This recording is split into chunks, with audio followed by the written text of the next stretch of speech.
Doctor, doctor, give me the news. I got a Sprinter van that's blowing a fuse.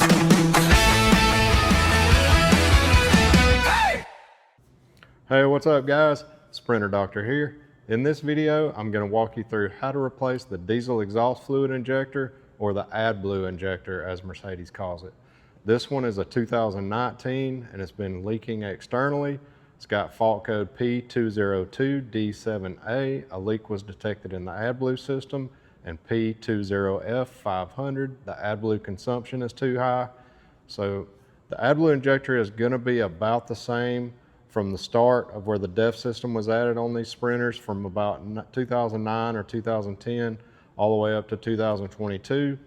So I'm going to walk you through how to clean this off. This one's got a lot of dried up AdBlue or diesel exhaust fluid on it.